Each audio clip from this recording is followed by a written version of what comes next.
according to Luke. Glory to you, Lord. Jesus entered a village where a woman whose name was Martha welcomed him. She had a sister named Mary, who sat beside the Lord at his feet, listening to him speak. Martha, burdened with much serving, came to him and said, "Lord, do you not care that my sister has left me by myself to do the serving? Tell her to help me." The Lord said to her in reply, "Martha, Martha, you are anxious and worried about many things. There is need of only one thing. Mary has chosen the better part, and it will not be taken from her." The Gospel of the Lord. Quite certain that my parents regretted any time they set me or my siblings on a task together, because inevitably the refrain would cry out, "He's not helping me, he's not doing anything." You know, and think about that sort of thing when I hear the complaint of Martha to Jesus. You know, it's almost this childish sort of crying out, and you know, on the one hand, it's just a reaction to a character in the story. On the other hand, that's the sort of thing that we need to get more in touch with as we enter into the scriptures. I think this story in particular represents a group of scripture stories that we tend to put in the box that we understand what this is about and leave it there. You know, it's good to be Mary, it's bad to be Martha, and then we try to justify why it's good to be Martha. Well, that's not it in its entirety. In fact, I'll speak more about it, but it's not a clear-cut distinction between activity and contemplation, or busyness and rest, but there's something to be had in both of those things. But, you know, firstly, just noticing what we notice, and that particular reaction of Martha in my own life is helpful for getting deeper into the story. After the 8 o'clock Mass, someone brought another one to my attention, that in the first reading, this person said, Did you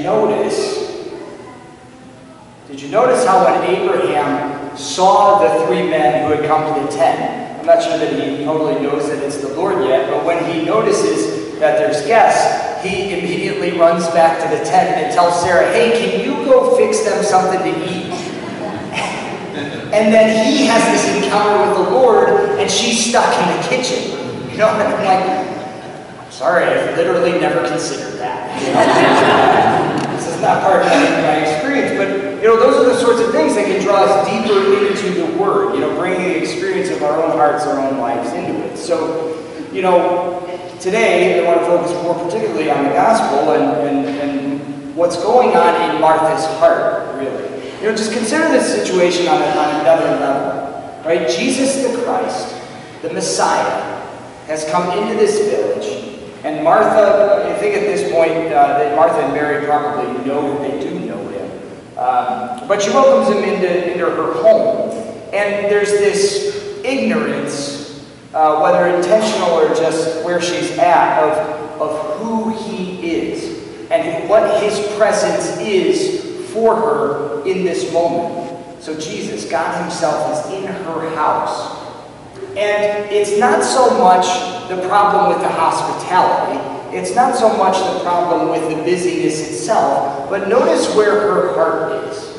Not only is it not fixed on the Lord, but it's on the fact that her sister isn't helping. Right? That's a divided heart. Right? That's a divided heart.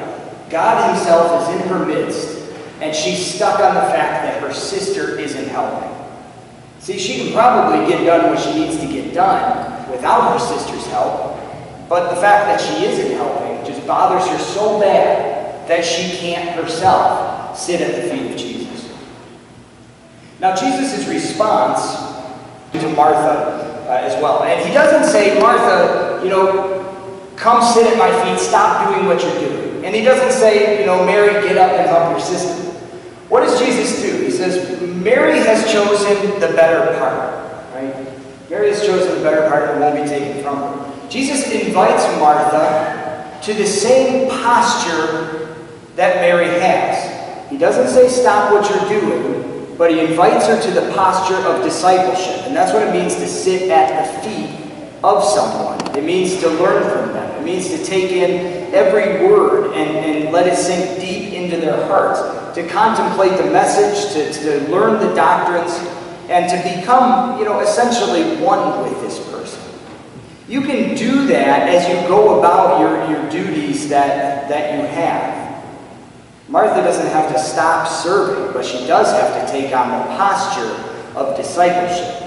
Now, at the same time, in order to really develop that dual, posture of activity and contemplation together, we do have to stop, right? We do have to take time to actually sit at the feet of Jesus and pray with a receptive heart to what it is that he has to offer us. We also have to open our hearts more and more to his word, his teachings, understand what the church has to offer us in the teachings of the church, which are Jesus' teachings. So we need to set aside time particularly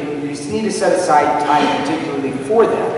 And oftentimes throughout the day, I notice in my own life, I just did it this week, time and time again.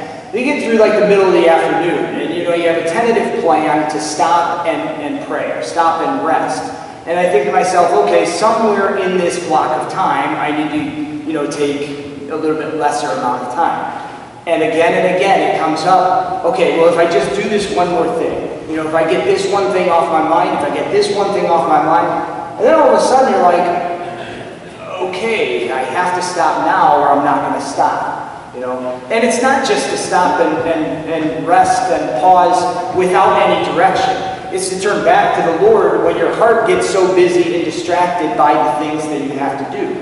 Or, not only that, when your heart is busy and distracted by other people in your life who may not be contributing to what you need them to. So we need to take intentional time of prayer with the Lord to set our hearts up in that posture of discipleship. But two, we need to take a lesson from Abraham as well, from the first reading, that he was watchful and attentive to when the Lord came into his midst during the day. It's another thing I don't think we're particularly good at, and so we miss the opportunities for an encounter with the Lord. I was just struck in particular by one example this week, speaking with somebody who, not that they didn't see this at all as an encounter with the Lord, but maybe not as powerful as it could have been. Jesus shows up in the ordinary things of our life all the time, and we need to allow those things to speak deeply to our hearts. So this one situation was a couple who had been struggling to conceive and had prayed for that, and eventually it was granted. And certainly prayers of thanksgiving followed, but at the same time, like the wonder of what just took place and the change that has happened after the birth of this child. The increase in capacity to love, the attentiveness to others, like real, genuine transformation has happened in their lives. And again, not that they weren't at all attentive to it, but that's extraordinary. Like it was an encounter with God, definitively. And they're obviously not all, such dramatic things, but the point being that Jesus shows up in the ordinariness of our lives on so many occasions.